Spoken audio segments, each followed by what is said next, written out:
नमस्कार, स्वागत है एक बार पुनः दक्षिणा ई क्लासरूम में। हम बात कर रहे थे ऑप्टिक्स की। रे ऑप्टिक्स के अंदर कार्यक्रम अपना पहुंच गया था रिफ्रैक्शन पे, और रिफ्रैक्शन में हमने 2 लेक्चर किए हैं।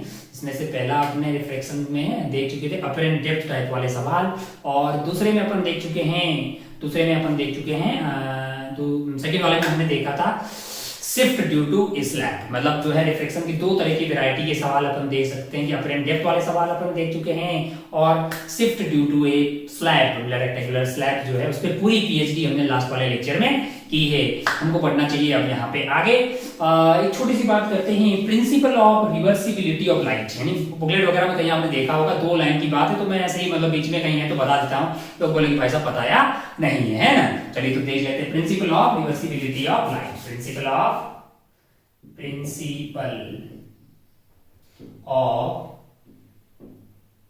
रिवर्सिबिलिटी ऑफ लाइट कुछ नहीं है भाई, तो ऐसे टाइम पास ऐसे ही बता दे रहे हैं। ओरिजिनल काम तो अपने को पढ़ना है टोटल इंटरनल रिफ्लेक्शन, उस पे मैं जाता हूँ फ्रैक्शन ऑफ सेकंड्स के अंदर, तुरंत इसको देख लेते हैं। जैसे मान लीजिए अगर आप ध्यान से देखें तो पहले अपन ने क्या पढ़ा था, रिफ्लेक्शन पढ़ा था। अगर आपको याद हो तो हमने सबसे पहले क्या पढ़ा था, रिफ्लेक्शन पढ़ा था, फिर पढ़ा अपन ने रिफ्रैक्शन। तो अगर आप ध्यान से देखो ना तो आपके पास ये थी इंसिडेंट रे, और ये टप्पा खाने के बाद में इधर की तरफ भाग गई थी, ये थी रिफ्लेक्टेड और ये थी इंसिडेंट। अब मैं है ना कल को मैं ऐसा करूं कि यार है ना जो ये रिफ्लेक्टेड रे है इसी की डायरेक्शन में मैं एक इंसिडेंट रे ले आऊं, मतलब ऐसे ले आऊं, तो क्या वो टप्पा खा के वापस आई की डायरेक्शन में चली जाएगी। अगर इसको आप आई बना दोगे तो ये क्या बन जाएगी, आर बन जाएगी। तो रिवर्सिबिलिटी यही चीज को प्रिंसिपल ऑफ रिवर्सिबिलिटी, यानी आप इंसिडेंट रे को रिफ्लेक्टेड रे और रिफ्लेक्टेड रे को इंसिडेंट रे से रिप्लेस कर सकते हैं। ये तो बात की अपन ने किस में, रिफ्लेक्शन वाले केस में। कौन से वाले केस में, रिफ्लेक्शन, जो कि अपन ने पहले पढ़ा था। क्या रिफ्रैक्शन में भी ऐसा हो सकता है, मैंने कहा हाँ। बी वाला केस अगर बात करें अपन रिफ्रैक्शन की बात करें तो रिफ्रैक्शन में मान लीजिए कि ये मीडियम है, मान लो μ1 वाला और ये μ2 वाला, यहां से लाइट की रे आई, टप्पा खाया और ये ऐसे मान लीजिए कि ऐसे हो गई है कि नहीं यार। तो इस वाली रे को अपन ने बोला था इंसिडेंट रे, और इस वाले को क्या बोला था, रिफ्रैक्टेड रे। यहाँ पे है रिफ्लेक्टेड और यहाँ पे रिफ्रैक्टेड रे, और ये इंसिडेंट रे। अब मैं कल को मान लो कि इधर की तरफ इंसिडेंट रे ले आऊं, मान लो अच्छा, और ये वाला एंगल अपने पास क्या था, मान लो ये आई था और ये वाला आर था, रिफ्रैक्टेड एंगल। कल को अगर मैं मान लो कि यहाँ से ऐसे रे ले आऊं तो क्या वो यहाँ से बेंड होगी, इसी डायरेक्शन में जाएगी, बिल्कुल जाएगी भाई साहब, है कि नहीं यार। μ2 into sin r must be equal to μ1 into sin r। तो आप जो है इंसिडेंट रे को रिफ्लेक्टेड रे से और रिफ्लेक्टेड रे को इंसिडेंट रे से रिप्लेस कर सकते हैं। इसी चीज को प्यार से क्या बोला गया, principle of reversibility of light, यानी कि आपस में आप जो है रिवर्स कर सकते हैं, यानी कि आई को आर से और आर को आई से रिप्लेस कर सकते हैं, कोई फर्क पड़ने वाला नहीं है। तो एक छोटी सी बात थी, बुकलेट वगैरह में लिखी हुई, लोगों ने पूछा तो हमने बता दिया कि भाई मतलब कोई बहुत बड़ी चीज है क्या, नहीं है, लेकिन बहुत आसान सी बात है, ठीक ठाक कॉन्सेप्ट है कि भाई चीजों को उल्टा कर सकते हैं। अच्छा भाई साहब हम बढ़ते हैं आगे। हम लास्ट टाइम पढ़ चुके थे रिफ्लेक्शन की कुछ बातें अपन ने कर चुकी, अब आगे बढ़ते हैं और एक बहुत ही इंटरेस्टिंग और बहुत ही काम की बात पे बढ़ते हैं, टोटल इंटरनल रिफ्लेक्शन। बात कर रहे थे अपन रिफ्रैक्शन की, लेकिन यहाँ मास्टर आपको क्या बोल रहा है कि कुछ ऐसे रिफ्लेक्शन की बातें करते हैं, नाम बोल रहा है टोटल इंटरनल रिफ्लेक्शन। अच्छा भाई साहब बहुत बढ़िया, बहुत ही शानदार हेडिंग डाल देते हैं, टोटल इंटरनल रिफ्लेक्शन। लोग बोले भाई साहब रिफ्लेक्शन चल रहा था बीच में, इसको काहे घसीट के ले आए हो। मैंने कहा वहां नहीं पढ़ा था ना इस तरह का कोई चीज थोड़ी पढ़ी है आपने, नहीं आ रही तो यहाँ जरूरत है तो यहीं पढ़ेंगे ना यार। TIR के नाम से शॉर्ट फॉर्म में मार्केट में जाना जाता है। और साथ में बात करेंगे अपन क्रिटिकल एंगल की। कौन से एंगल की, क्रिटिकल एंगल। क्या होता है ये क्रिटिकल एंगल और क्या होता है ये TIR। आम जिंदगी में हमारा इस घटना का बहुत ज्यादा उपयोग है। अब आप बोलो इतना क्या उपयोग है, मतलब क्या होता है इसमें और कहाँ ये काम आता है। मैंने कहा पहले तू थोड़ा सा समझ कि भाई ये होता क्या है कि नहीं है, फिर मैं बताता हूँ कि आम जिंदगी में कहाँ ऐसी बहुत सारी जगहें हैं, कहाँ ऐसा होता है। जैसे हम मान लीजिए कि हमारा जो इंटरनेट आ रहा है, जैसे ऑप्टिकल फाइबर कनेक्शन से हैं, जितने भी हम लोग बात कर रहे हैं फोन से, वो जितने भी टावर्स हैं वो आपस में कनेक्टेड होते हैं ऑप्टिकल फाइबर से, जो कि बहुत तेज रफ्तार से सिग्नल को एक स्थान से दूसरे स्थान पे ट्रांसफर करते हैं। तो और जो इंटरनेट जियो का फाइबर ऑप्टिकल नेटवर्क बनाया गया है देश में, या आपके गांव में हर गांव की ग्राम पंचायत को जो है सेंट्रल गवर्नमेंट ने एक ऑप्टिकल फाइबर नेटवर्क से कनेक्ट किया है ताकि डेटा जो है वो दूर दराज के गांव में भी ट्रांसमिट किया जा सकता है बहुत तेज रफ्तार से। तो एक तरह से मतलब बहुत अच्छा है। वैसे अगर अपन मेडिकल के पॉइंट ऑफ व्यू से देखें तो मेडिकल के उपयोगों में बॉडी के इंटरनल पार्ट्स का फोटो वोटो खींचने में भी, जैसे एंडोस्कोपी की बात करें तो उसमें टीआईआर का उपयोग होता है। जैसे अपन प्रिज्म की बात करें तो उसमें भी टीआईआर का काफी बड़ा रोल है। खैर पहले अपन थोड़ा समझते कि होता क्या है टीआईआर, फिर उनमें कैसे काम करता है वो तो जरूर अपन देखने ही वाले हैं। टोटल इंटरनल रिफ्लेक्शन, अगर मैं छोटी सी बात करूं कि मान लीजिए मैं भाई साहब ये मेरे लिए एक मीडियम है, मान लो कि ये म्यू1 रिफ्रैक्टिव इंडेक्स है और ये वाले का क्या है म्यू2 रिफ्रैक्टिव इंडेक्स है।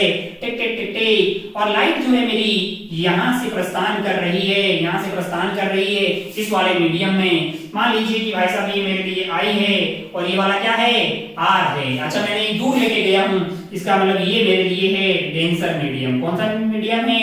Denser medium. और लाइट जो है डेंसर मीडियम से जा कहां रही है? मैंने कहा डेंसर से निकल के ये पहुंच रही है रेयरर मीडियम में, है ना।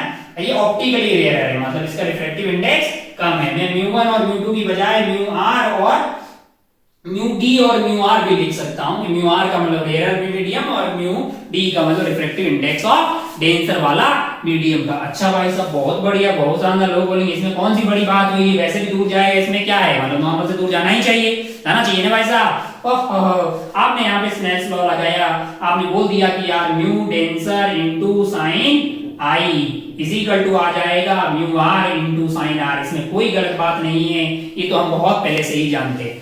फिर अगर मैं ध्यान से देखूं तो म्यू डी बड़ा हुआ है, म्यू डी बड़ा है और आई को मैं बड़ा करने जा रहा हूं, तो ये वाली क्वांटिटी बहुत बड़ी हो जाएगी क्या? ये बड़ी होती जाएगी। क्या म्यू आर कम है? मैंने कहा हाँ। इसको इसके बराबर होना पड़ेगा, क्या आर को बहुत तेजी से बड़ा होना पड़ेगा? लॉजिकली लग रहा है कि नहीं लग रहा? मैंने क्या किया, मैं क्या कर रहा हूं कि इस आई को थोड़ा सा बड़ा कर रहा हूं। आई को मैंने बड़ा करता गया, आर बढ़ता गया। आई को मैंने बड़ा किया, मान लो कि कुछ एंगल हो गया है और ये आर बढ़ते बढ़ते उस वाले केस में पहले ऐसे आ जाएगा फिर ऐसे आएगा। एक वक्त ऐसा होगा कि आर की वैल्यू 90 डिग्री हो जाएगी, यानी ये जो आर की वैल्यू होगी 90 डिग्री हो जाएगी। जिस पर्टिकुलर एंगल के करस्पॉन्डिंग यानी आई की वैल्यू को थीटा रख दी, जिसपे जो रिफ्रैक्टेड लाइट है यानी जो ऐसे हो रहा है यानी इस वाले मीडियम में जा रही है, उसका यहां से एंगल 90 हो जाए। जिस पर्टिकुलर एंगल पे ये घटना घटित होती है उस पर्टिकुलर एंगल ऑफ इंसिडेंस को प्यार से क्या बोलते हैं? Critical angle. उसको प्यार से क्या बोलते हैं? Critical angle. ये छोटी सी बात आपको समझ में आएगी, जब हमारे पास जो लाइट है वो डेंसर मीडियम से रेयर मीडियम की तरफ प्रस्थान करती है तो धीरे धीरे आप आई को बढ़ाते हैं तो आर बहुत तेज रफ्तार से बढ़ने लगता है और एक वक्त ऐसा आता है किसी पर्टिकुलर आई के करस्पॉन्डिंग जो रिफ्रैक्टेड लाइट है यानी जो एंगल ऑफ रिफ्रैक्शन है वो 90 डिग्री हो जाए। अब लोगों ने बोला मेरा दिल नहीं भरा, मैं तो आई को और बढ़ाना चाह रहा हूं। मान लो कि तूने आई को थीटा सी से भी बढ़ा रखा, थीटा सी से बढ़ती। थीटा सी क्या है? क्रिटिकल एंगल, वो वाला आई की वो वाली value for which r is equal to 90 degree. यानी कि जब आई की वैल्यू थीटा सी हो जाएगी तब आर की वैल्यू क्या हो जाएगी? 90 डिग्री। और जिस आई की करस्पॉन्डिंग ऐसी घटना घटित होती है उसी आई को प्यार से क्या बोला गया? क्रिटिकल एंगल बोला गया। अच्छा भाई साहब बहुत बढ़िया। मैंने कहा अगर इससे भी ज्यादा पे मैं वहां से मान लो लाइट को लेके आ गया, यहाँ पे जो ये आई है ये वाला जो आई है ये क्या है? थीटा सी से बड़ा है, तब क्या ये लाइट जो है टप्पा खाने के बाद में वापस इधर आ जाएगी, यानी ये इधर से गई है और ये वापस इधर आ गई है। तो अगर आप ध्यान से देखें तो रे का मन तो था कि मैं डेंसर से लेकर रेयर में जाऊं, लेकिन यहाँ पे ये वापस रिफ्लेक्ट हो गई है। कुछ भी रिफ्लेक्ट नहीं हुआ। वैसे इससे पहले कुछ पार्ट रिफ्लेक्ट भी हो रहा, कुछ रिफ्लेक्ट भी हो रहा होगा, है कि नहीं यार? अब उधर की तरफ ना तो तूने सिल्वरिंग की है, तूने कोई सिल्वरिंग नहीं की है, लेकिन तेरे पास अगर इंसिडेंट एंगल थीटा सी से बड़ा होगा तो उधर वैसे ही लाइट नहीं जाएगी और पूरी की पूरी लाइट जो है वो कंप्लीटली वहां पे रिफ्लेक्ट होके वापस आ रही है। इसीलिए इसका नाम है टोटल इंटरनल रिफ्लेक्शन, है ना। अंदर ही अंदर जो है वापस रिफ्लेक्ट हो गई है, तो ये एक फायदे का सौदा हुआ। लेकिन ऐसा तभी हो सकता है जब लाइट डेंसर मीडियम से कहां जा रही हो? Rarer medium. और उसमें भी जो एंगल ऑफ इंसिडेंस है यानी उसमें भी जो एंगल ऑफ इंसिडेंस है उसकी वैल्यू क्या होनी चाहिए? क्रिटिकल एंगल से बड़ी होनी चाहिए। थोड़ा थोड़ा आपको समझ में आया कि जब लाइट जो है डेंसर मीडियम से रेयर मीडियम में जाती है तो जैसे जैसे आप आई को बढ़ाते हैं, इन सब बातों को आप लिखते रहें हिंदी भाषा में, जैसा आपकी भाषा में जो समझ में आ रहा हो उसको बिल्कुल लिखते रहें कि जैसे when light moves from denser medium to rare medium on increasing I, जैसे जैसे आप आई को बढ़ाएंगे वैसे वैसे आर बढ़ता जाएगा, आई की एक वैल्यू आएगी जिसके करस्पॉन्डिंग आर की वैल्यू 90 डिग्री हो जाती है, उसी आई की वैल्यू को प्यार से क्रिटिकल एंगल बोला जाता है। प्यार से उसको क्या बोला जाता है? क्रिटिकल एंगल बोला जाता है। अच्छा भाई साहब, बहुत बढ़िया, बहुत ही शानदार। ओहो, और अगर अपन आई को क्रिटिकल एंगल से भी बड़ा रखते हैं तब पूरी की पूरी जो लाइट है वो वापस सेम मीडियम में रिफ्लेक्ट होके आ जाती है। इसी घटना को प्यार से क्या बोलते हैं? Total internal reflection. अच्छा भाई साहब, बहुत बढ़िया। अगर आप ध्यान से देखें तो mu denser sine I is equal to mu r, और अगर आपने आई की जगह क्या डाल दिया? थीटा सी, तो आपके पास आर की वैल्यू क्या हो जाएगी? 90 डिग्री, साइन 90 डिग्री। ओहो, तो अगर आप ध्यान से देखें तो यहां से साइन थीटा सी की वैल्यू क्या आ रही है तेरे लिए? ये आ जा रही है mu r divided by mu d, और वैसे आना भी चाहिए क्योंकि साइन थीटा की वैल्यू 1 से कम होगी, म्यू डेंसर ऊपर हो ही नहीं सकता है, तब तो 1 से बड़ा हो जाएगा ना, साइन थीटा 1 से बड़ा पॉसिबल नहीं है। अच्छा भाई साहब, बहुत बढ़िया, बहुत ही शानदार। ओहो, तो मेरे लिए जो क्रिटिकल एंगल होगा इसको मैं लिखूंगा sine inverse of mu rarer divided by mu denser. ये मेरे लिए क्या आ गया है? किसी भी दो जो है मीडियम के बीच का क्रिटिकल एंगल है कि नहीं है? अच्छा भाई साहब, अब अगर आप इस एंगल से ज्यादा पे लाइट को भेजेंगे तो लाइट जो है पूरी की पूरी वापस डेंसर मीडियम में रिफ्लेक्ट होके आ जाएगी। इसी घटना को प्यार से क्या बोला गया? Total internal reflection. आगे से अपन इसका नाम टीआईआर बोलेंगे ना, टोटल इंटरनल रिफ्लेक्शन बार बार नहीं बोलेंगे। अगर टीआईआर कितना बढ़िया तो लग रहा है यार। ओहो, अब लोग बोलेंगे भाई साहब आम जिंदगी में आप बोल रहे थे बड़ा उपयोग है इसका, कहाँ उपयोग है? जैसे आप डायमंड वायमंड के बारे में बात करते हैं, है कि नहीं यार? डायमंड का नाम सुने हो आपने? हीरे के बारे में सुना होगा, हमारे पास कोई न उनका हीरा हुआ करता था, ये वो है, डायमंड की माइन से खूब सारा अपन डायमंड के बारे में ज्वेलरी लोग बनाते हैं, बड़ी चमकीन टाइप की दिखती है, मतलब उसमें लाइट वाइट बहुत अच्छी से दिखती है। क्यों होती है ऐसा? अब जरा ध्यान से देखिए, उसको इस तरह से कट किया जाता है, इस तरह से कट कर दिया जाए, मान लो कि इसमें लाइट घुस जाए और वो अंदर ही अंदर अंदर ही अंदर अंदर ही अंदर अंदर ही अंदर रहेगी, तो क्या हमको वो जो है उसमें बहुत सारी लाइट आती हुई दिखाई देगी? क्या वो हमको जो है जैसा चमकीन बनता हुआ दिखाई देगा? इसीलिए अपन जो है डायमंड को यूज करते हैं कि नहीं यार? और उसका जो क्रिटिकल एंगल है उसको एडजस्ट किया जा सकता है अलग अलग जगह से कट लगा के, तो वो प्रोफेशनल तरीके से काटा जाता है। ऐसा नहीं कि कहीं से बीच में चीरा फाटा लगा दिया, उसको इस तरह से काटा जाता है कि जो है क्रिटिकल एंगल जो है वो बहुत कम आ जाए, ताकि लाइट जिस भी एंगल से जाए वो अंदर ही रहे। एक बार अंदर गई हुई लाइट अंदर ही रहेगी तो आपको जो है चमकता हुआ प्रतीत होता है। इसलिए आप जो है आप जो भी आभूषण बनाते हैं उसमें इसका उपयोग करते हैं। अच्छा भाई साहब, एक बात समझ में आई कि हाँ यार डायमंड के केस में बहुत इंपॉर्टेंट है। डायमंड के अंदर एक बार लाइट अगर घुस गई तो मान लीजिए कि फिर उसके बाद वो अंदर ही अंदर, क्योंकि डायमंड का रिफ्रैक्टिव इंडेक्स ज्यादा है और एयर का रिफ्रैक्टिव इंडेक्स कम है, तो फिर लाइट अंदर ही अंदर रहेगी, क्योंकि जैसे ही टकराएगी किसी भी पॉइंट पे उसका जो एंगल ऑफ इंसिडेंस है वो क्रिटिकल एंगल से ज्यादा हो जाएगा, तो फिर लाइट कभी बाहर आ नहीं पाएगी, तो अंदर ही अंदर ऐसे घूमती रहेगी, तो डायमंड अपने को ऐसा चमकीन बनता हुआ दिखाई देगा। लोग बोले अच्छा लगा भाई साहब, बहुत बढ़िया, बहुत शानदार, और कोई एग्जांपल बताओ। मैंने कहा एक ऑप्टिकल फाइबर की बात करते हैं। किसकी? ऑप्टिकल फाइबर की। क्या चीज है? बेसिकली एक पतला सा, बहुत पतला है, हम इसको मोटा करके बना रहे हैं, है ना? और इसके अंदर वाले पार्ट को अपन कोर बोलते हैं। क्या बोलते हैं? कोर बोलते हैं। कई सवालों में आपको दिखाई देगा। ऊपर एक रहती क्लैडिंग, क्या होती है जरा ध्यान से देखें। ये वाला जो है ये डेंसर मीडियम होगा और ये होगा, ये जो क्लैडिंग रहती है, ये जो भी क्लैडिंग रहेगी, ये बेसिकली इसका जो रिफ्रैक्टिव इंडेक्स होता है वो कम होता है, यानी अंदर वाले का ज्यादा होता है और बाहर वाले का कम होता है। मान लीजिए कि एक बार लाइट इसके अंदर घुस गई और हर बार जो है, हर बार ये जो जहां से इंसिडेंट एंगल हो रहा है वो टीआईआर एंगल जो है वो यहाँ पे ये जो एंगल है वो अगर क्रिटिकल एंगल से बड़ा हुआ तो क्या लाइट कभी बाहर जा पाएगी? नहीं। अच्छा, बाहर वाला रेयर क्यों रखते हैं? रेयर रखेंगे तभी ना टीआईआर हो पाएगा।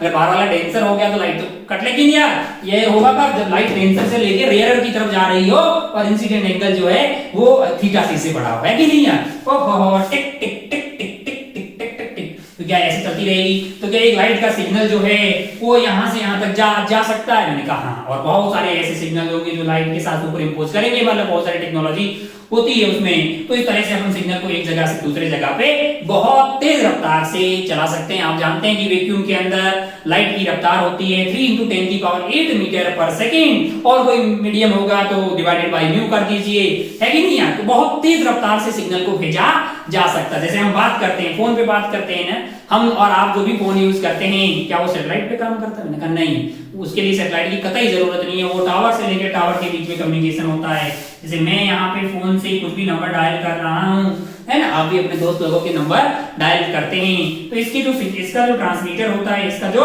ट्रांसमीटर होता है वो सिग्नल भेजता है आपके आसपास के टावर के पास, आपके आसपास के टावर के पास में, है ना। इसमें लगा होता है एक रिसीवर, ये अपन कम्युनिकेशन में बात भी करते हैं, थोड़ा सा मैं आपको समझा देता हूँ। ये जो ट्रांसमीटर है वो सिग्नल भेजेगा, रिसीव कौन करेगा? इसका रिसीवर, ठीक है। और दुनिया के देश भर के तमाम टावर जो हैं आपस में फाइबर ऑप्टिकल फाइबर नेटवर्क से कनेक्टेड होते हैं, तो ये सिग्नल जो है तुरंत तमाम जो है टावर्स के पास पहुंच जाता है। और मान लीजिए कि तूने फोन किया मुंबई से, दिल्ली में आपका दोस्त या जो भी है आपका वो वहां पे है, तो आपके पास दिल्ली जो बगल में उसके जहां पे नंबर एक्टिव होगा उसके बगल में जो भी टावर होगा वो वहां पे मतलब जो है वेव्स को सिग्नल यहां से ट्रांसमीटर लगा होगा जो सिग्नल को भेज देगा, और वो सिग्नल जो है तेरे फोन के रिसीवर पे आ जाएंगे और तेरे को मतलब जो है वो जो भी कॉल थी वो तेरे पास पहुंच जाएगी, जो भी वॉइस या वीडियो जो भी आप कर रहे हैं वो आप तक पहुंच जाएगा। इसमें कहीं भी दूर दूर तक सैटेलाइट का कोई उपयोग नहीं हुआ। हम लोग जो यूज करते हैं उसमें सैटेलाइट का कतई कोई उपयोग नहीं है। सैटेलाइट फोन अलग तरह के होते हैं ना, सैटेलाइट फोन में पुलिस वगैरह इंटेलिजेंस को यूज करते हैं, वो तरह के जो फोन होते हैं उसको सैटेलाइट फोन हम लोग यूज करते हैं, उसमें इनकी जरूरत होती है। इनफैक्ट देश के तमाम जो है टावर्स हैं वो आपस में कनेक्टेड रहते हैं, देश के ही नहीं दुनिया के सारे टावर्स। अगर आप यहाँ से यूएसए भी फोन करते हैं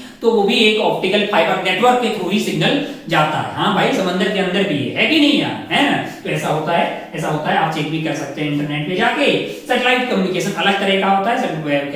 खैर अपन जब ग्रेविटेशन पढ़ेंगे, सैटेलाइट के बारे में बात करेंगे तो वहां पे भी इसकी दोबारा से लौट के बातें आएगी, है कि नहीं यार, है ना। ट्राई करके इंडिया में एक अथॉरिटी है जो इनको मैनेज करती है, रेगुलेट करती है, telecom regulatory authority of India, right. खैर अपन थोड़ा सा रास्ता भटक गए, आपको एक बात समझ में आ गई, काफी इंटरेस्टिंग चीज है।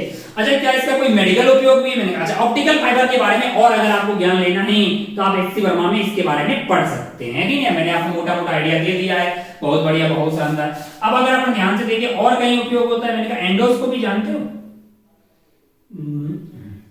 ये बेसिकली क्या होता है कि मान लो कि अपने पेट के अंदर डाइजेस्टिव सिस्टम में कुछ मान लो कि ऑपरेशन करना हो या डॉक्टर को कुछ देखना हो, जो इंटरनल पार्ट्स होते हैं, तो वहां देखने के लिए अब क्या सीधा चीरा थोड़ी लगा देंगे यार। वो क्या करते हैं कि एक ट्यूब डालते हैं ना, जिसमें लाइट भेजी जाती है और उसमें कैमरा लगा होता है। वो क्या करता है, अंदर जाता है अपने यहाँ से अंदर की तरफ जाके वो फोटो लेता है और वहां से सारा बल्ब, और उसमें जो लाइट जाती है वो टिक टिक टिक टिक टिक टिक ऐसे जाती है, वापस रिफ्लेक्ट होके आ जाती है।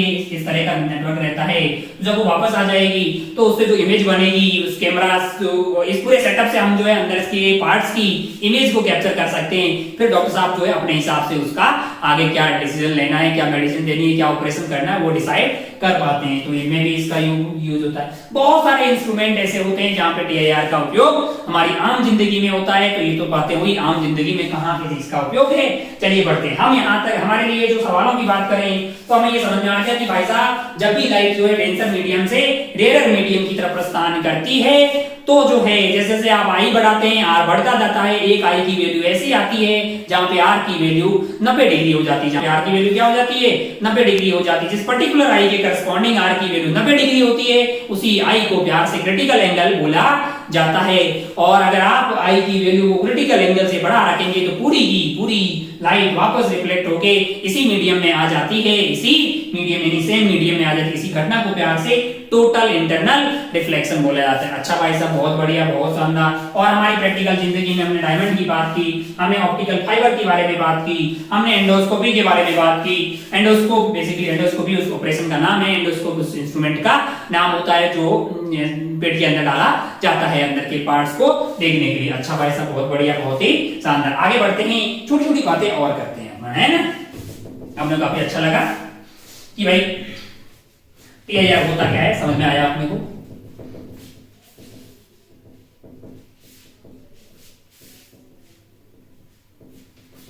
बैठ जाओ दोस्त, बैठ जाओ।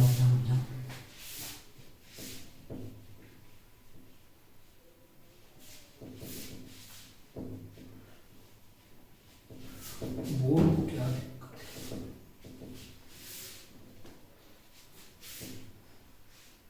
चलिए आगे बढ़ते हैं और मतलब दोबारा अपन जो है खेला को कंटिन्यू करते हैं। बोर्ड को बड़ा दर्द है, मतलब मिटने में थोड़ा भाव आता है।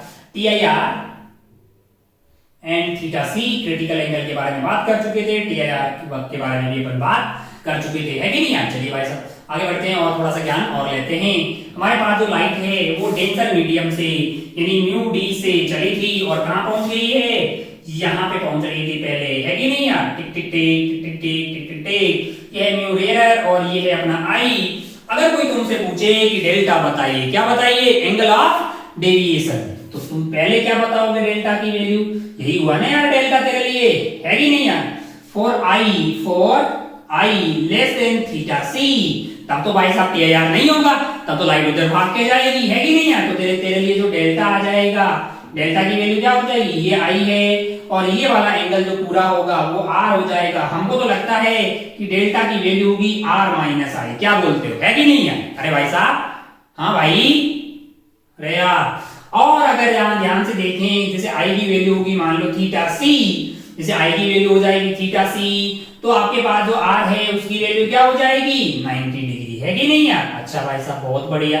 तब तेरे पास जो है डेल्टा की वैल्यू क्या हो जाएगी, पाई बाई 2 माइनस, मान लो ये पाई बाई 2 है अपने पास, रेडियन में बात करें तो माइनस ऑफ जो है आई की वैल्यू थीटा सी, इतना हो जाएगा, है कि नहीं यार।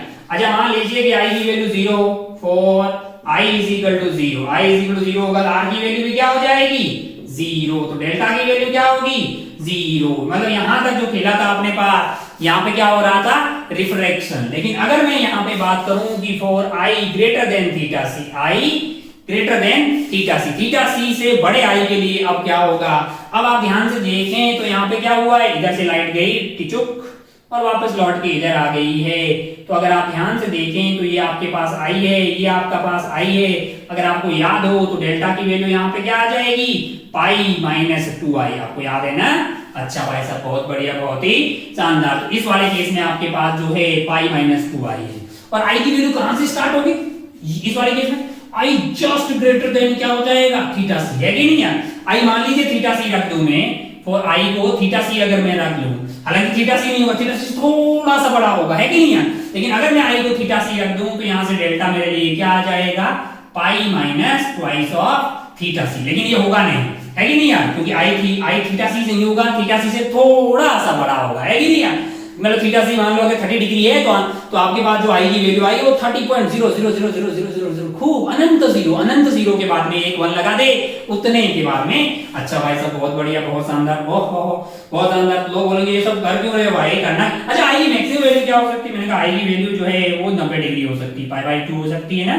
अरे आगे नहीं है, पूरी ऐसे ही ले जाए, उसको ग्रेजिंग इंसिडेंस बोलते हैं। छोटी सी बात है जो ऐसे बताता हूँ, मतलब काफी 90 के पास 89.999999, हालांकि 90 डिग्री नहीं, ऐसे अगर कभी लाइट आए, हालांकि आगे कई सवाल आएगा, ऐसे अगर लाइट ये जो एंगल है वो 89.999999, इसको प्यार से बोलते हैं ग्रेजिंग इंसिडेंस। कौन सा इंसिडेंस, कहीं सवालों में लिखा हो तो इसका मतलब है कि वो आपको ओरिजिनली तो 89.99 है, लेकिन आई को मानना क्या है, वहां पे 90 मान के सवाल को सॉल्व करना। खैर आगे सवाल आएंगे, परेशान होने की जरूरत नहीं है।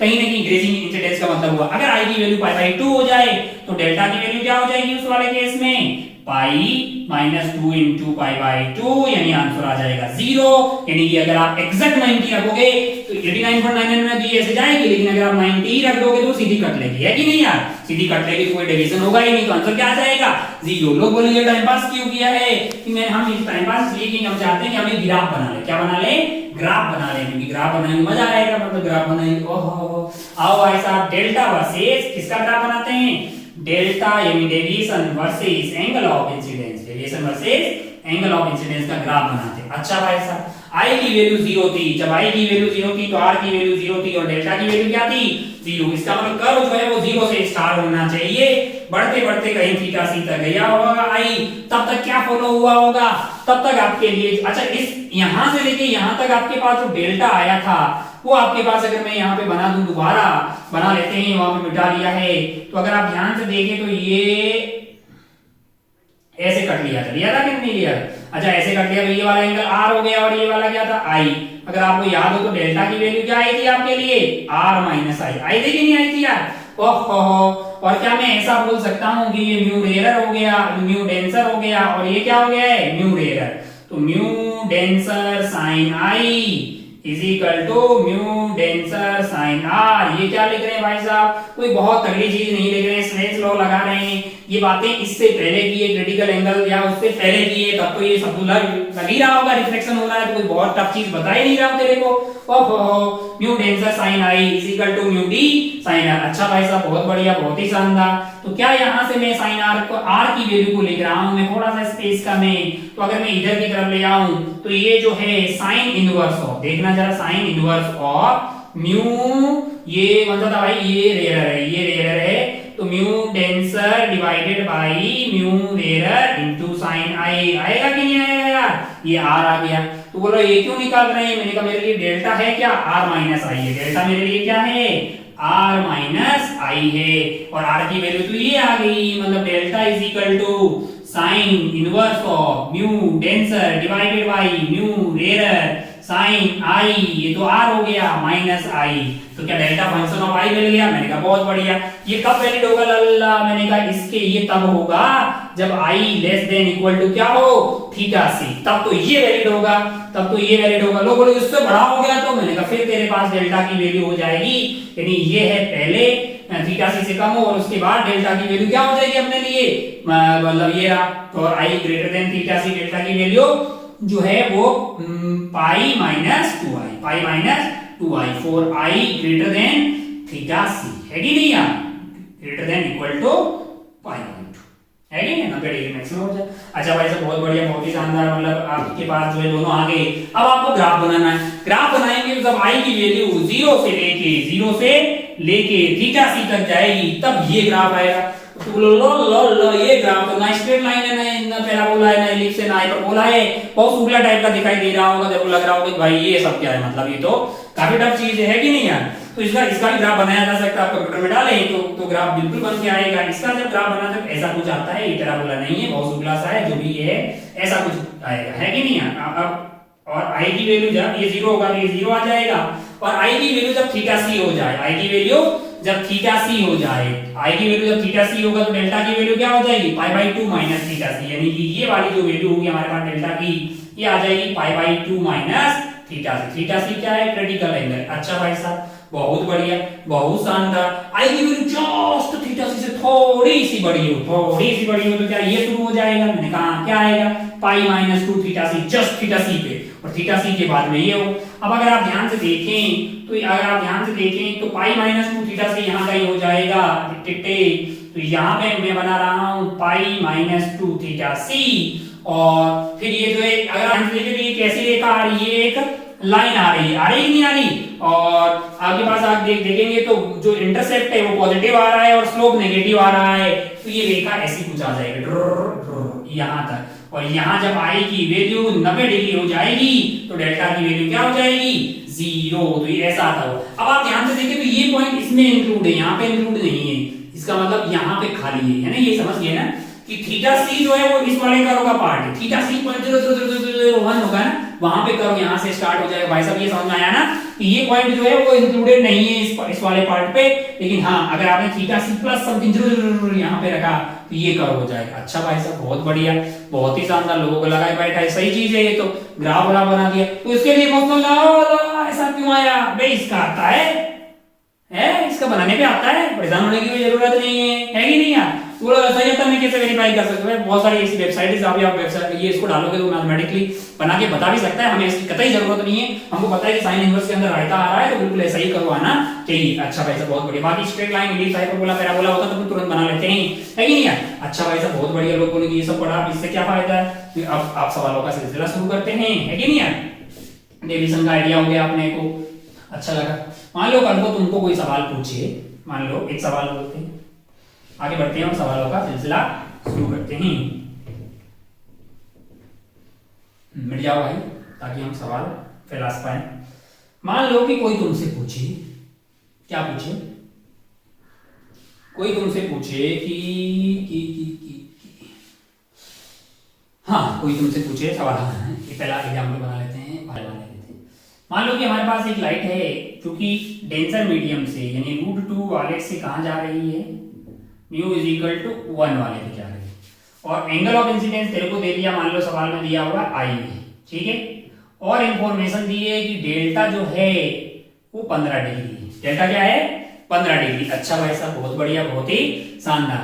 तुमसे पूछा कि डेल्टा 15 डिग्री है, find the angle of incidence, find the angle of incidence. अच्छा, इतनी इंफॉर्मेशन दे दी और तुमसे पूछा कि find the angle of incidence, यानी ये आई की हमें तलाश है। अच्छा भाई साहब, बहुत बढ़िया।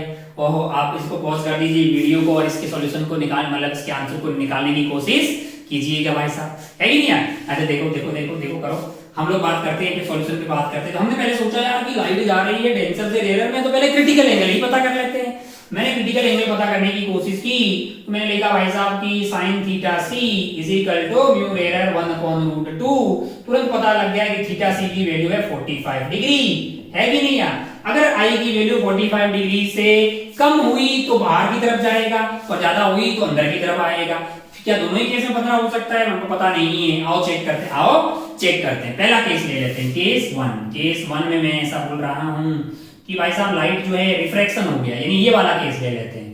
ऐसे चली गई भाई साहब, टिक टिक टिक टिक टिक टिक, ये वाला r आ गया, इसको मैंने एक्सटेंड कर दिया, ये i है तो ये वाला एंगल i हो गया, ये वाला एंगल मेरे लिए डेल्टा हो जाएगा और ये 15 डिग्री हो जाएगा। अगर आप ध्यान से देखो तो r की वैल्यू को आप यहां से लिख सकते हो 15 प्लस i, 15 प्लस i। अच्छा भाई, अरे ये i के बराबर हो गया, डेल्टा 15 दिया हुआ डिग्री, तो आपके पास टोटल जो r है उसकी वैल्यू क्या हो जाएगी?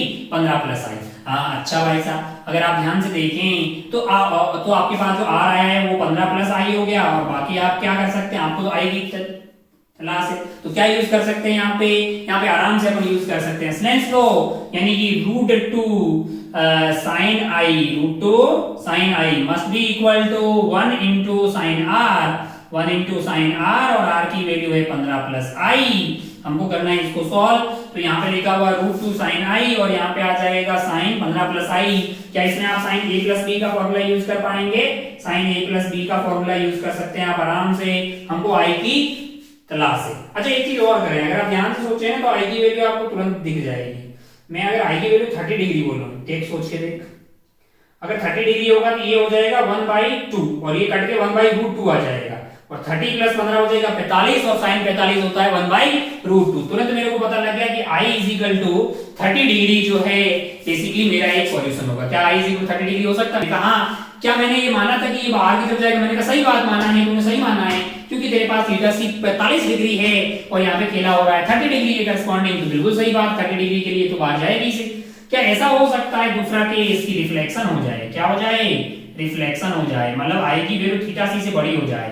अगर i की वैल्यू थीटा c से बड़ी रही, ऐसा कुछ हो गया, तो लाइट वैसे कूद के ऐसे आ जाएगी, टिक टिक टिक, ये i और ये वाला i हो जाएगा। इस केस में आपके पास जो डेल्टा होगा सेकंड वाले केस में, वो डेल्टा हो जाएगा 180 डिग्री, यानी पाई माइनस 2i। क्या आ रहा है ये? 15 degree is equal to 180 degree minus 2i, तो 2i की वैल्यू यहां से क्या आ जाएगी आपके पास? 2i की वैल्यू आपके पास आ जाएगी बेसिकली 180 डिग्री माइनस 15, है कि नहीं यार? अच्छा भाई साहब, तो क्या आंसर आ गया आपके पास? 165। तो i की वैल्यू आ गई है 82.5 डिग्री। i की वैल्यू क्या आ गई है? 82.5 डिग्री। अच्छा भाई साहब, बहुत बढ़िया, बहुत ही शानदार। अरे वो मतलब 165 आ जाएगा। हाँ ठीक है, बहुत बढ़िया, बहुत। तो क्या दो आंसर आ जाएंगे क्या? अच्छा i 82.5 ठीक है, मैंने कहा हाँ 45 से तो बड़ा है ना, तो हो सकता है। तो यहाँ पे क्या आंसर हो जाएंगे हमारे लिए? ये आंसर 1 हो गया, ये 2, मतलब यहाँ दो पॉसिबल आंसर हो सकते हैं। अगर आपके ये दोनों आंसर सही आए हैं, इस सवाल के आंसर होंगे i = 30 degree and i = 82.5 degree, है ना? उम्मीद है कि ये आपके पेजे में उतरा होगा। आंसर होंगे 2। अच्छा, तो क्या एक डेल्टा के करस्पॉन्डिंग i की वैल्यू 2 आती है? सोच, क्या कुछ भी डेल्टा की वैल्यू मैंने 15 दी, 20, 25, 30, 45, 40 कुछ भी दिया होता तो क्या हमेशा आंसर 2 ही आते? सोच, सोचना यार, थोड़ा सोच। फिर मैं बोल रहा इस वाले ग्राफ को देख और सोच। मेरे को ऐसा क्यों लग रहा है कि डेल्टा की वैल्यू अगर 0 से लेके π/2 - थीटा c के बीच में कुछ भी होगी, बीच में कुछ भी रख लो, आपको i की 2 वैल्यू आती हुई दिखाई देगी। अगर आपने यहाँ पे कुछ डेल्टा रख दिया है तो आपको I1 और I2 दोनों आएगा, एक आएगा रिफ्लेक्शन के करस्पॉन्डिंग और एक आएगा रिफ्रैक्शन के करस्पॉन्डिंग। उम्मीद है कि ये तेरे पेज में उतरा होगा, है कि नहीं। और अगर आपके पास जो डेल्टा दिया हुआ है उसकी वैल्यू π/2 माइनस थीटा सी से बड़ी हो और इससे छोटी हो, तब तेरे को सिर्फ एक ही वैल्यू आएगी आई की, और ये वैल्यू जो है वो इंटरनल रिफ्लेक्शन के करस्पॉन्डिंग में आएगी। भाई साहब, क्या आपके पेज में ये बातें उतर रही है? ये बातें उतरनी चाहिए, क्योंकि ये काफी अच्छी बात अपन कर रहे हैं। अच्छा, क्या नोट बना के भी अपन इसको लिख सकते हैं? मैंने कहा हाँ, बिल्कुल इसको नोट बना के लिखा जा सकता है। केस 1 कि अगर आपके पास जो डेल्टा है वो 0 से बड़ा हो और लेस देन इक्वल टू क्या π/2 माइनस थीटा सी है, तो i की दो वैल्यू आएगी, है ना। For to values of i, छोटा तो नहीं हो रहा ज्यादा, फॉर टू वैल्यूज i, एक आएगी रिफ्लेक्शन के करस्पॉन्डिंग आएगी और एक आएगी रिफ्रैक्शन के करस्पॉन्डिंग, है ना।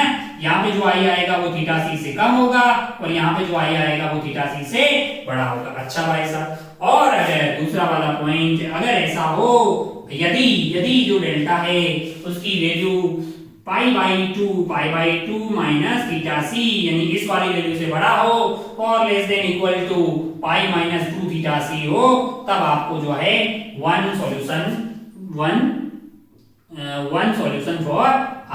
सॉल्यूशन फॉर i, यानी i की एक ही वैल्यू के करस्पॉन्डिंग ऐसा होगा, वन सॉल्यूशन फॉर i। अच्छा भाई साहब, बहुत बढ़िया। यानी कि और वो कौन सा वाला के करस्पॉन्डिंग होगा?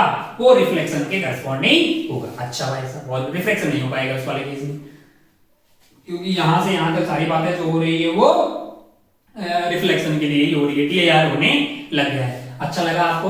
Very good. काफी पीएचडी होगी ग्राफ पे, खूब सारे सवाल आप सॉल्व कर सकते हैं। अब अगर आपके भेजे में सवाल उतर गया हो, कुछ डिफिकल्ट किस्म के सवालों पे चलते हैं, कुछ फेवरेट सवाल जो होते हैं वो आते हैं, वैसे टाइप के सवालों पे चलते हैं, तो आपको कहीं ना कहीं टेस्ट में, बुकलेट में खूब जगह पे दिखाई देंगे कि बल्ब है उसको जला लिया, ट्यूबलाइट को जला लिया, कितने एरिया में सर्कल ये बन गया वो बन गया।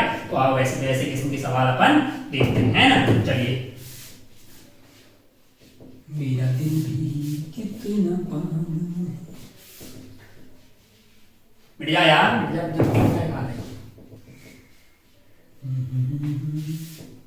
चलिए आइए खेला खेलते हैं। मान लीजिए कि मैं कुछ ऐसा करूं सवाल में, मान लीजिए कि मैं आपको बोलूं, क्या बोलूं, मैं आपसे बोलूं कि यार हाँ √2 टेंसर हो गया, म्यू एरर मान लीजिए हवा ले लेते हैं 1, और मैं यहां बोलूं कि बल्ब जला रखा, मैंने क्या जला रखा? एक बल्ब जला रखा। मैंने कहा ये ना भाई, बल्ब जला लिया, टिक टिक टिक टिक, ये बल्ब जला लिया, और बल्ब की यहां से डेप्थ है 1 मीटर। कितनी है? 1 मीटर, है ना। बल्ब से प्रकाश जो है ऊपर की तरफ जा रहा होगा, है कि नहीं यार, है ना, ऊपर की तरफ जा रहा होगा। कितने एरिया में प्रकाश बाहर आएगा? कितने एरिया में प्रकाश बाहर आएगा, है ना। आपको बताना है find the area of, find the area of bright, या जो लाइट वहां पे आएगी, ब्राइट पैच जो भी ऊपर की तरफ बन रहा होगा, इस पर है कि नहीं यार, उसका एरिया बताना है। इल्यूमिनेंस का जो भी रीजन होगा उसका आपको एरिया बताना है, ठीक है। अच्छा भाई साहब, बहुत बढ़िया, बहुत ही शानदार। Find the area of bright patch, मतलब आपको एरिया पूछा जा सकता है। अच्छा, अब सोचिए, आप सवाल पूरा हो गया है, बल्ब जला रखा है, बल्ब से लाइट जाएगी, निकल जाएगी, बिल्कुल यहाँ से एक लाइट गई, तुरंत कट लेगी ऊपर, यहाँ पे एक गई, ऐसे हो गई। जैसे जैसे आप देख रहे हो कि इधर की तरफ लाइट जा रही है, उसका एंगल बढ़ रहा है, कुछ एक एंगल ऐसा आएगा, डर यहाँ पे गई और वो ऐसे हो जाएगी। जिस पर्टिकुलर पे ऐसा होगा वो एंगल थीटा सी हो जाएगा। इससे ज्यादा एंगल पे अगर गई तो वापस टप्पा खा के इधर आ जाएगी, इस वाले मीडियम में। ओहो, इसका मतलब ये है कि ये इस रीजन के बीच में जो लाइट होगी वही हमारे बाहर की तरफ आ जाएगी, यानी इस वाले रीजन में जो भी लाइट रहेगी वही बाहर की तरफ आती हुई दिखाई देगी। तो ये थीटा सी की वैल्यू क्या होगी? Sine theta c must be mu rarer upon mu two. ओहो, थीटा सी की वैल्यू तो 45 डिग्री आ गई है कि नहीं यार? अच्छा, 45 डिग्री ये होगा, 45 डिग्री तो हमारे लिए जो ये वाला एंगल होगा, ये 45, तो ये वाला क्या हुआ है 45, ये अच्छा ये 1 मीटर है तो ये वाली दूरी क्या हुई? 1 ही मीटर आ गई। अगर आप ध्यान से देखो तो ऊपर आपको एक सर्कल बनता हुआ दिखाई दे रहा है। क्या दिखाई दे रहा है? एक सर्कल बनता हुआ दिखाई दे रहा होगा ऊपर से, जिस वाले में लाइट बाहर की तरफ आ रही होगी, और उस सर्कल का रेडियस जो होगा वो क्या हो जाएगा? 1 मीटर। ये रेडियस क्या हो जाएगा? 1 मीटर। ये वो वाला रीजन होगा जहां से लाइट बाहर आ रही होगी। इसको अपन बोल सकते हैं सर्कल ऑफ इल्यूमिनेंस। इसका एरिया जो है अगर अपन बात करेंगे तो पाई आर स्क्वायर, यानी पाई इंटू 1 का स्क्वायर। आंसर होगा पाई मीटर स्क्वायर। खूब इस तरह के सवाल आएंगे भाई साहब, परेशान होने की कतई जरूरत नहीं है, आराम से आप जो इसको सॉल्व कर लेंगे, है ना। अच्छा, बहुत अच्छा लगा। ओहो, थोड़ा सा इसमें जो है और वेरिएशन अपन लाते हैं, इसमें थोड़ा सा और वेरिएशन अपन लाते हैं। इसको मिटा देते हैं, दोस्त मिट जाओ तुम तुरंत। Find the area of right space patch, थोड़ा सा चेंज कर देते हैं डेटा में और कुछ और करते हैं। जरा देखो जरा ध्यान से क्या कर सकते हैं। और अपन क्या कर रहे हैं? अपन क्या कर रहे हैं, मान लो कि इस बार जो है मेरे पास बल्ब नहीं है, इस बार मैं ट्यूबलाइट रख देता हूं। रख लो भाई, ट्यूबलाइट रख लो। रूटो रूटो 1 म्यू टेंसर म्यू रेयर। अच्छा भाई साहब, बहुत बढ़िया, बहुत शानदार। इस बार हमने क्या किया है कि यहाँ पे एक ट्यूबलाइट रख दी है। पिछली बार बल्ब था, एक पॉइंट सोर्स था। पिछली बार वाला सोर्स कैसा था? Point source. इस बार हमने क्या कर दिया है? एक लाइन सोर्स रख दिया है। किसका? लाइट का। Line source of light. पिछली बार था बल्ब, एक पॉइंट सोर्स। अच्छा, लंबाई मान लेते हैं 10 मीटर है, और ये वाली दूरी मान लीजिए वही है 1 मीटर। और ऊपर की तरफ जो है लाइट वाइट बाहर आएगी। आपको क्या करना है?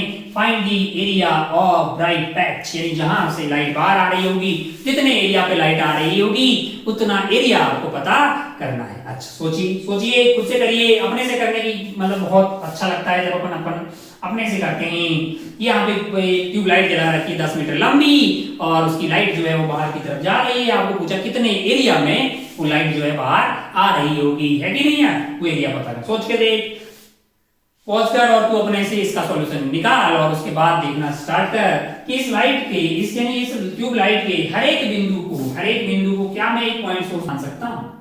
हर एक बिंदु एक पॉइंट सोर्स है। हम तो ये बोलेंगे कि ट्यूबलाइट खुद ही एक जो है बहुत सारे पॉइंट सोर्स को जोड़ के बनी हुई है।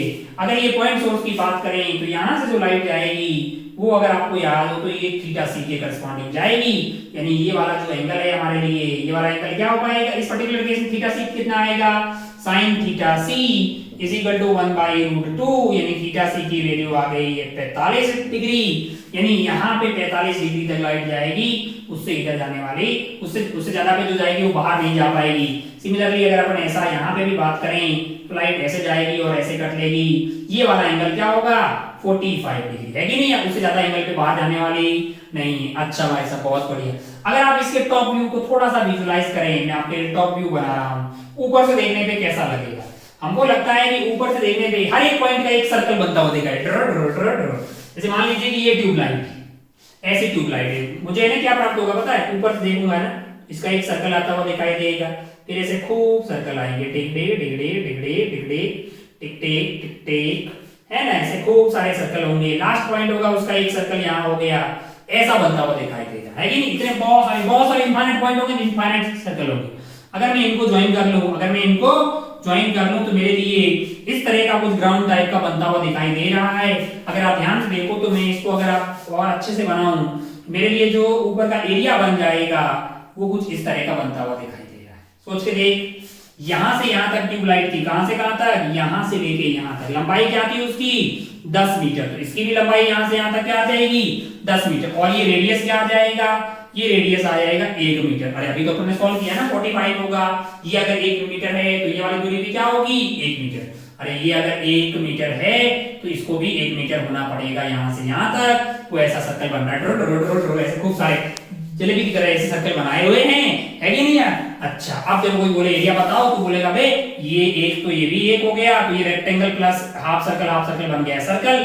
टोटल एरिया की बात करेंगे तो हो जाएगा अपना 10 × 2, यानी लंबाई इंटू चौड़ाई से ये आ गया, plus pi r square by 2, pi r square by 2, तो पाई आर स्क्वायर हो जाएगा, यानी पाई इंटू 1 का स्क्वायर। यानी तेरा आंसर होगा 20 plus pi metre square, 20 plus pi metre square. तो काफी अच्छा लगेगा कि ट्यूबलाइट रख दी फिर भी तूने पता कर लिया, है कि नहीं यार?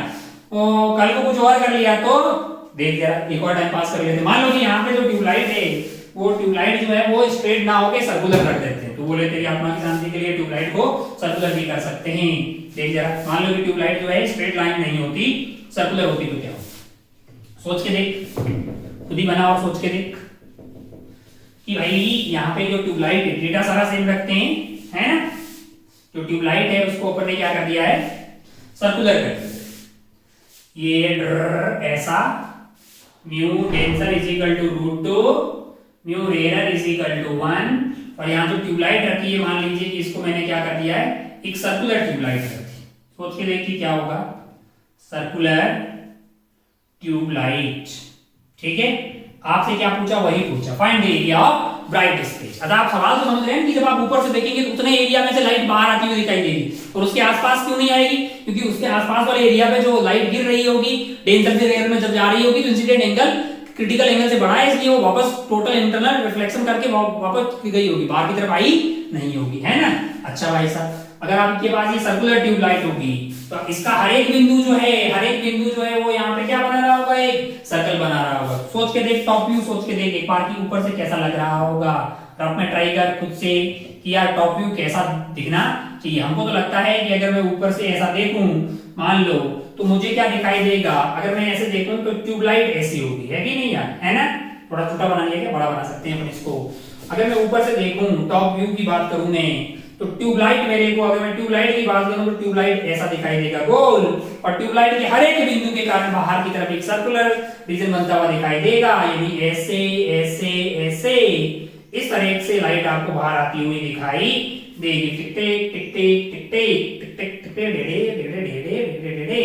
अगर आप ध्यान से देखें तो हमको तो लग रहा है कि ऐसे और ऐसे भाई साहब ऐसा रीजन बना हुआ दिखाई देगा, यानी ऊपर से बाहर से अगर आप देखें ध्यान से तो आपको दिखाई देगा ऐसे और ऐसे, यानी एक ये वाला रीजन जो पूरा दिखाई देगा, यहाँ पे आपको क्या दिखाई दे रहा होगा, यहाँ पे आपको लाइट बाहर आती हुई दिखाई दे रही होगी। बाकी ये दूरी 1 मीटर, ये 1 मीटर, तो ये तो पता किया जा सकता है कि कितना एरिया होगा। बाहर वाले सर्कल में से अंदर वाला घटा कीजिए तो आप ये भी पता कर पाएंगे कि कितने एरिया पे लाइट आ रही है। अरे अभी नहीं यहाँ, वो आपको अंदर का इसका रेडियस आपको देना पड़ेगा। अरे इसका रेडियस मान लो कुछ दिया हो 2 मीटर, आप ये तो पता कर पाएंगे कि ये दूरी कितनी होगी। तो इस तरह के तमाम किस्म के सवाल सॉल्व किए जा सकते हैं। आगे बढ़ लेके अपन आगे बढ़ते हैं और अपन एक दो और मतलब जो है अलग वैरायटी के सवाल देखते हैं, है ना? चलिए इसको मिटाते हैं।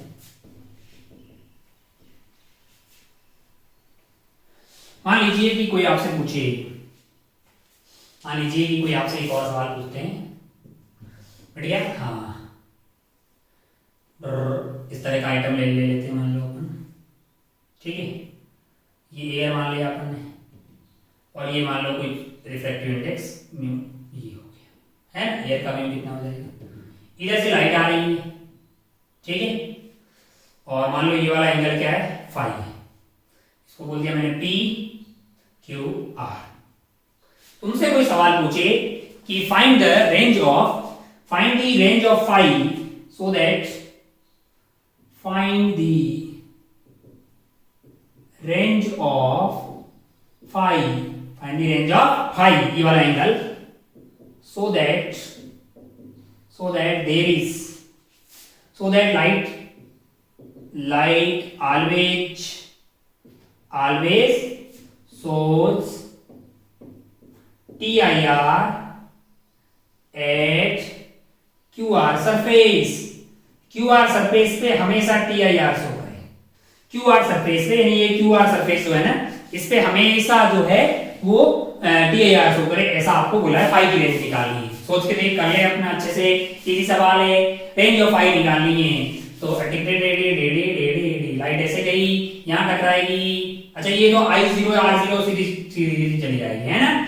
यहाँ गए, हमने सोचा यार पहले मतलब जो है ये एंगल फाई होगा, क्या ये एंगल फाई होगा? मैंने कहा और ये 90 डिग्री होगा तो ये आंसर आ जाएगा 90 माइनस फाई। अब बोल रहा हमेशा TIR शो करे, मतलब कुछ भी आप यहाँ से लाइट कुछ भी ऐसा फाई की ऐसी वैल्यू रखें कि हमेशा मतलब जो ये एंगल बने यहाँ पे 90 माइनस फाई, यहाँ पे TIR हो ही हो, ये TIR हो, मतलब इसका मतलब जो एंगल ऑफ इंसिडेंस इस वाली सरफेस QR पे होगा वो किससे बड़ा होना चाहिए? That must be greater than critical angle. Critical angle पता कर लेते हैं, ये एयर में जा रही है, sin theta c is equal to 1 by √2। तो यहाँ से क्या पता लग गया है कि थीटा सी होगा 45 डिग्री। तो अगर आपको यहाँ पे हमेशा TIR करना होगा तो 90 minus 5 must be greater than 45 degree, है कि नहीं यार? ओहो, ये जो 90 माइनस 5 है, find the range of I so that the light rays always shows TIR, यानी हमेशा TIR शो करेगी, मतलब 90 minus 5 must be greater than 45, यानी कि 90 45 इधर ले आ जाइए, यानी कि 5 must be less than 45 degree. ये तेरे पास आंसर हो गया, बहुत बढ़िया, बहुत ही शानदार। अगर 5 की वैल्यू 45 डिग्री से कम होगी तो हर हमेशा जो है ये लाइट TIR शो करेगी, इसमें कोई बड़ी वाली बात नहीं है ना? आपको को अच्छा लगा भाई साहब? काफी सवाल हो गए, थोड़ा सा आगे बढ़ते हैं, और एक आध सवाल, एक आध वैरायटी जो है और ऐड करते हैं ताकि मजा आएगा, है? अपन ने रिफ्लेक्शन की बात की थी, स्नेल्स लॉ की बात की थी, एक आध स्लैब रखा था, है कि नहीं? अब मैं छोटी सी एक बात और करता हूं, हालांकि बुकलेट वगैरह में ये बातें पहले की होगी, परेशान होने की कतई जरूरत नहीं है। अपन क्या कर रहे हैं कि रिफ्रैक्शन थ्रू मल्टीपल स्लैब्स की बात कर रहे हैं। किसकी? Refraction through multiple slabs, refraction through multiple parallel slabs. अच्छा टाइम पास करते हैं, आओ देखो जरा ध्यान से, मैंने खूब सारी स्लैब्स ली, एक ली, दो ली, पेन की स्याही को क्या हो रहा है भाई साहब? तुम थोड़ा ठीक नहीं चल रहे हो दोस्त, तुमको चेंज करते हैं, मैं टेस्ट करते हैं। मान लीजिए कि ये अपने पास जो है μ1 हो गया, तो बहुत बड़े खतरनाक बात है भाई, μ3 है कि नहीं यार? मान लो कि ये μ4 एंड सो ऑन, इस तरह से खूब सारी स्लैब है। मान लीजिए पहली स्लैब, यहाँ पे लाइट आके टकराई, मान लीजिए कि एंगल ऑफ इंसिडेंस आपको क्या दिया है? I दिया है। अच्छा, लाइट मान लीजिए यहाँ पे टकराई, फिर आगे चली गई यहाँ से, फिर यहाँ टकरा के मान लो कि रिफ्रैक्ट होकर इधर चली गई, फिर यहाँ से ऐसे चली गई। जब आप यहाँ पे स्नेल्स लॉ यूज करेंगे तो क्या आप ऐसा लिख पाएंगे μ1 sin I must be equal to, अच्छा मैं इस वाले एंगल को R2 बोल रहा हूँ, ये वाला एंगल को क्या बोल रहा हूँ? R2। अच्छा ये वाला एंगल R2 होगा तो ये वाला एंगल R2 हो जाएगा, है कि नहीं यार? है ना? अच्छा, और ये वाला एंगल को मैं R3 बोल रहा हूँ, ये वाला एंगल R3 होगा तो ये वाला एंगल क्या हो जाएगा? R3, फिर ये क्या हो गया? R4, ऐसे सो ऑन, अगर जितनी भी स्लैब होगी उसके हिसाब से। μ1 sin I must be equal to, यहाँ पे मैंने स्नेल्स लॉ यूज किया तो μ2 sin R2 आया, μ2 sin R2 मैंने कहा बहुत बढ़िया भाई साहब, बहुत। यहाँ पे स्नेल्स लॉ यूज करते हैं, कहाँ पे? यहाँ पे, तो यहाँ पे आएगा, यहाँ पे μ2 sin R2 must be equal to μ3 sin R3। ओहो, यहाँ पे यूज करोगे तो पहले आ जाएगा μ3 sin R3 that must be equal to μ4 sin R4। अच्छा, ये इसके बराबर है और ये फिर से इसके बराबर है और ये तो इसके बराबर हो गया। अरे ये क्या हुआ? क्या मैं ऐसा नहीं बोल सकता कि म्यू आपके पास जो है इनिशियल वाला इंटू इनिशियल वाला angle must be equal to mu final वाला साइन आर फाइनल वाला, है कि नहीं यार? आई क्या है? इनिशियल वाला एंगल, कौन सा वाला? जहां पे पहले लाइट थी। एफ क्या है? जहां पे फाइनल आप बात कर रहे हैं, है कि नहीं यार? फाइनल वाले मीडियम में। अच्छा भाई साहब बहुत बढ़िया। ऐसा बोल पाएंगे क्या हमेशा? ऐसा बिल्कुल बोल पाएंगे, लेकिन एक चीज है, एक चीज यहाँ पे ध्यान रखनी होगी। सोच के देख, तू कुछ तो सोच के देख कि यार ऐसा कुछ हुआ कि μ3 और μ2 में μ3 जो है रेयर हुआ, μ2 डेंसर हुआ और R2 की वैल्यू क्रिटिकल एंगल से बड़ी हुई, तो क्या लाइट उधर जाएगी? उधर नहीं जाएगी भाई साहब। बीच में क्या कर लेगी? TIR कर लेगी। अगर बीच में TIR कर लेगी तो फिर इधर पहुंचेगी ही नहीं ना। तो ऐसे धोखे वाला सवाल जो है मतलब आ सकता है कि नहीं यार? उधर जाएगी नहीं। अब जरा मैं तुमसे ऐसे ही मतलब सवाल पूछ लेता हूँ, सोच के देख।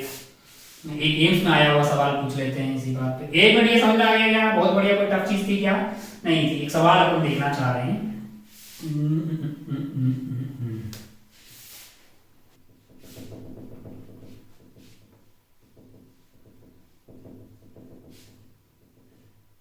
एक सवाल देखते हैं। मान लो कि सवाल एम्स में आया हुआ सवाल देखते हैं। एम्स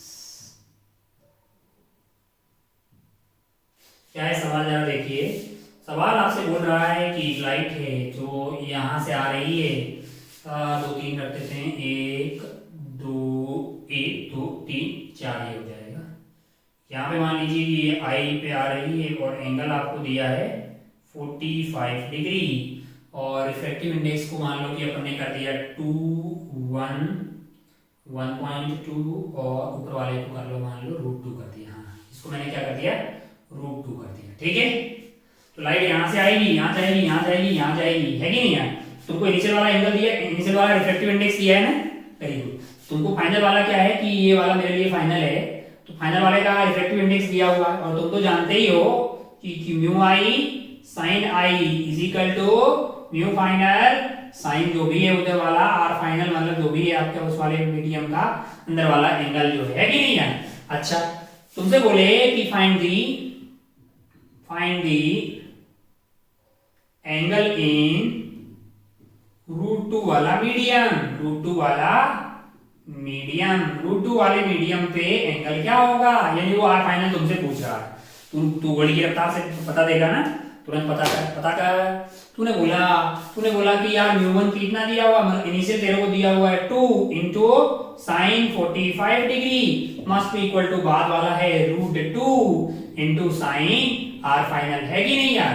तूने बोला कि तो आ गया है √2 into sine 1/√2 is equal to sine r f. ओहो, ये तो वैल्यू आ गई 1। ओहो, आर फाइनल की वैल्यू क्या आ गई है 90। तूने तुरंत जो है 90 वाले ऑप्शन को टिक किया और आगे बढ़ गया। 90 वाला ऑप्शन ए में रहा होगा, तुम्हें और खुश हो गया होगा कि जल्दी मिल गया है। तो ये विचार गलत है, ये गलत है। ये क्यों गलत है भाई साहब, क्योंकि लाइट इधर पहुंचेगी नहीं। तो ऐसे कैसे पता घर का राज है, नहीं तो सोच के देख बे, ये वाला 1 है और ये वाला 2 है, तो यहाँ पे जब लाइट जाएगी तो साइन थीटा सी की वैल्यू क्या आ जाएगी 1/2। अरे थीटा सी की वैल्यू क्या आ गई 30 डिग्री, लेकिन तेरे पास जो एंगल ऑफ इंसिडेंस है वो थीटा सी से बड़ा है, तो इसका मतलब ये TIR मान लेगी, वापस इधर आ जाएगी 45 डिग्री के एंगल पे, उधर जाएगी नहीं, है कि नहीं यार। नॉन ऑफ दीज वैसे मतलब ऑप्शन था, तो उसको टिक करके आप आगे बढ़ सकते थे। तो ध्यान रखें कि ये जो पैरेलल वाला जो सीट वीट में आपने बुकलेट में ये देखा है ना, इसको ऐसे नहीं आप कहीं भी लगा ले, बीच में चेक करते जाएं कि कहीं पे TIR हुआ है कि नहीं हुआ है। अच्छा, TIR हुआ है कि नहीं हुआ, वो डाउट कब आएगा, डाउट तब आएगा जब लाइट जो है वो रेयर से डेंसर की तरफ जा रही हो। कहां जा रही हो, डेंसर से रेयर की तरफ जा रही हो, तब डाउट आएगा। मतलब जब रेयर से डेंसर की तरफ जा रही है तब तो कोई दिक्कत नहीं है, लेकिन डेंसर से रेयर भी जा रही हो तब अपने को चेक करना है कि कहीं आई की वैल्यू थीटा सी से बड़ी तो नहीं है कि नहीं यार। तो अगर अपन मेडिकल के हिसाब से बात करें तो मतलब जो है खेला मतलब जो है काफी अच्छे से अपन ने पढ़ लिया है, और भी अपन खूब सारे सवाल देखेंगे। तो यहीं पे मतलब जो है ब्रेक लेते हैं। हाँ मतलब है ना, जेई के हिसाब से जब बात करते हैं तो इसमें वेरिएबल रिफ्रैक्टिव इंडेक्स वाली भी बातें अपन करते हैं, तो अलग बात है, उसको अलग करते हैं। मेडिकल के हिसाब से खेला जो है यहीं पे खत्म होता है। अपने जरूरत से थोड़ा सा ऊपर मतलब जो है काफी अच्छे किस्म के सवाल किए हैं, एम्स के सवाल देखे हैं, है कि नहीं यार। एम्स अब रहा नहीं है, लेकिन सवाल तो है ना भाई साहब, वो तो कहीं भी आ सकता है। मतलब कॉन्सेप्ट होते हैं, सवाल तो इनफाइनाइट होते हैं। अगर आप इन कॉन्सेप्ट को समझ जाएंगे तो तमाम किस्म के सवाल सॉल्व कर पाएंगे। ठीक है, जय हिंद जय भारत। आगे बढ़तेंगे, आगे फिर बातें करेंगे अपन प्रिज्म वगैरह की, वो भी काफी इंटरेस्टिंग है। उम्मीद है कि आप होमवर्क वगैरह कार्यक्रम जो है जो भी आपको रोज मिल रहा है उसको पूरी ईमानदारी से सॉल्व कर रहे हैं। ठीक है, जय हिंद जय भारत, टेक केयर, बाय।